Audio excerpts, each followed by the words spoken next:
Hey everybody. I wanted to talk about something today that is probably the topic that I get asked about the most, other than, beginner stuff. Other than how do you pronounce, when you're vibrating the divine names, or how do you pronounce them, stuff like that. The thing, once people really get into magic and get a foothold in this work and really get an understanding of what it's all about, and realize that essentially what we're doing is ascending this ladder to reach God, heaven, the source of creation, whatever name you want to put on it.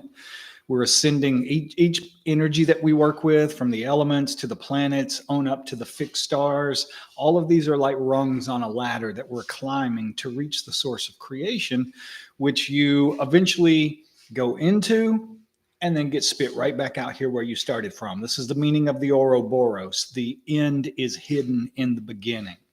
The end of the path, and I don't mean the end of the work, but the end of the path where we will end up doing the rest of the work for the rest of our lives, is here in the material realm. But, it's not that easy to just, like Ram Dass says, be here now. It's not that easy for most people. For most people, we are going to have to rewire the way our consciousness works so that we're not constantly skipping forward and backwards in time, thinking about the future, thinking about the past, all of that. And working with all of these energies and climbing these rungs to reach the source is the way that we do that. While we're doing that, these patterns within us get kind of rearranged. We rewire our consciousness. Whenever people understand this, the thing that they're usually the most curious about, and I think it's probably because there is the least information out there about it, is the level of the fixed stars. This is the highest level. Other than divinity itself, the source of creation, the fixed stars are the absolute highest level of heaven.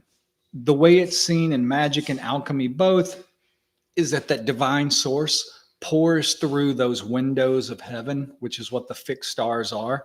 And whenever it pours through those windows, it separates it. It's no longer one. It's separated into, myriad parts and pieces.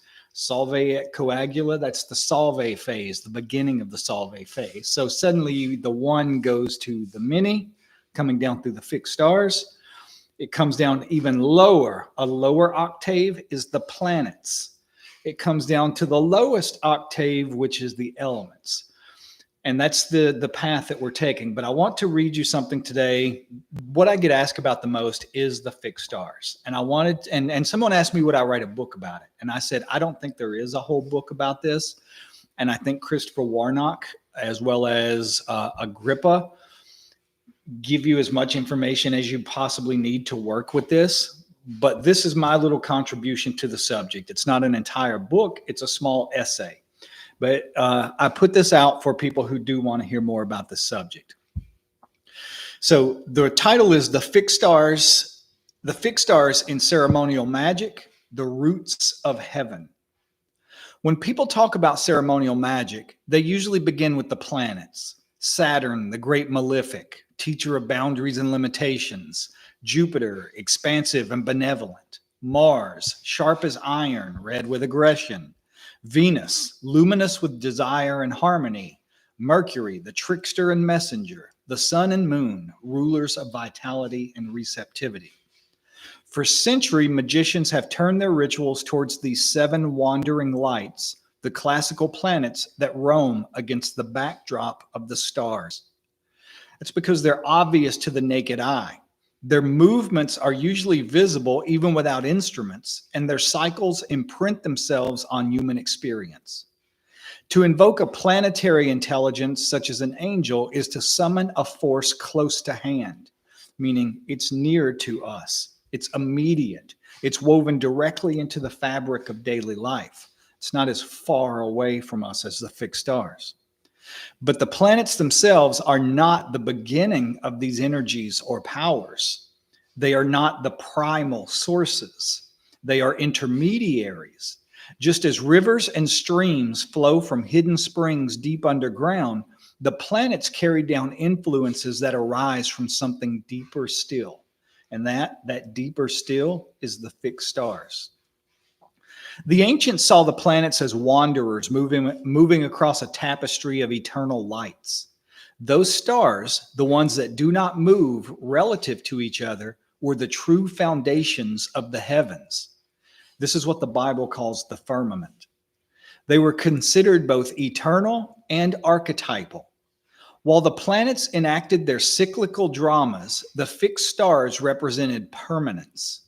So the planets are cycles, always moving, changing, going and repeating patterns. The fixed stars are seen as permanent because when you're looking at them with the naked eye, they don't really seem to move. The planets shift, but the stars endure. In the old grimoires and astrological texts, certain stars were singled out as uniquely potent. These were called the Bohemian stars. The word Bohemian itself comes from the Arabic Bahman, meaning root. To medieval magicians, these stars were the roots of the planetary powers. Just as the roots of a tree anchor and feed its branches, the Bohemian stars anchored the wandering lights and nourished them with their virtues. The planets did not originate their own energies. They channeled and reflected these deeper stellar fires. So this next part is called the ladder of the heavens.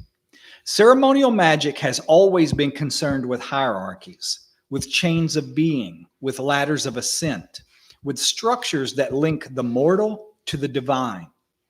At the bottom of this ladder lies the material world. Above it, the realm of the elements, kind of also within it, not entirely above it, but kind of intertwined with it. Then, above the elements were the planetary spheres, endlessly circling. Above the planetary spheres, you had the fixed stars, the firmament, seen as the eternal and unchanging vault of heaven. And beyond even the stars, you had the divine realm, which was the source, sometimes called the pleroma, also sometimes called God. It's the source that pours down through all of these channels. This hierarchy was not abstract. It was lived in ritual, meaning we reenact it. We remake it in ritual. It was to ascend through the spheres meant climbing rung by rung, purifying oneself at each stage until one reached the eternal. The planets were teachers, initiators, guardians of the gates. But the stars, they represent the next level. And the next level is the realm beyond time and beyond fate. Working with the fixed stars was therefore more than astrology. It was an initiatory act. Each star was seen as a gate, a threshold into a deeper mystery. Aldebaran, the fiery eye of the bull, Taurus, was linked to Mars. Yet it carried something beyond Mars, an archetypal martial essence untouched by the fluctuations of daily life. Spica, a star in Virgo, was linked to Venus, but it shone with a purity that Venus in her wandering could not always hold. Sirius, the blazing dog star, radiated an intensity that exceeded the sun itself. To ascend to the stars was to rise above the planetary cycles into a higher mode of being. It was to taste eternity, to drink from the well that the planets themselves only carried downstream. This next part is called the roots of planetary energies. To understand the relationship between stars and planets, picture a tree. The fixed stars are the roots sunk deep into invisible soil. The planets are the branches stretching out into time and space. The world we live in, the daily weather of fate, fortune, and change, these are the leaves. The magician who works only with planets is plucking at leaves and branches. This can be powerful, but it is not ultimate. To draw down a planetary energy is to work with a mediated force, one already filtered, already conditioned by time. To work with a star, though, is to return to the root, to the primal source of that energy before it is refracted through the cycles of motion. This is why the Picatrix and other grimoires insist that talismans are strongest when they involve both a planet and its root star. The moon in particular was seen as the mediator, gathering up the stellar light and pouring it into matter. When the moon was conjunct a Bohemian star, the heavens formed a ladder, star at the top, moon as a channel, the talisman below. The magician, standing between heaven and earth, completes the chain. The very word Bohemian or root reminds us of this structure. The stars are not mere ornaments of the sky. They are the ground from which the wandering planets spring and come forth. So a historical context to this, Agrippa, the Picatrix, the Bohemian stars, this goes back into history a little bit. In medieval and Renaissance periods, this stellar magical system reached its height. The Picatrix, a great compendium of astrological magic translated from Arabic sources, describes in detail how to fashion talismans from the power of the stars.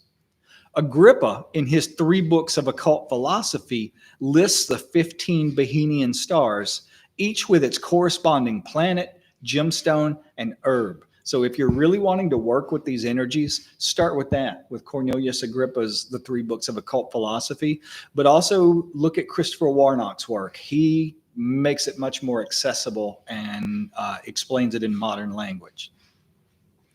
But the Bohemian stars, these include Sirius, Aldebaran, Regulus, Spica, Vega, Arcturus, and several others. Each was seen as a fountainhead of influence, their rays pouring into the planets and from there into the sublunary world. So sublunar, when you hear sublunar in magic, it means below the moon. When we use that, sublunar or below the moon, what we're usually referring to are the elements. The elements are sublunar. By aligning ritual with these stars, timing invocations, preparing talismans, burning the appropriate herbs, the magician could draw down stellar force into material form. And once you get proficient at this, you don't even need all those things. Those things are like training wheels that you will outgrow. They may be fun to use, but you won't need them. For example, Regulus, the little king, was tied to solar and martial energies. Its gemstone was the garnet.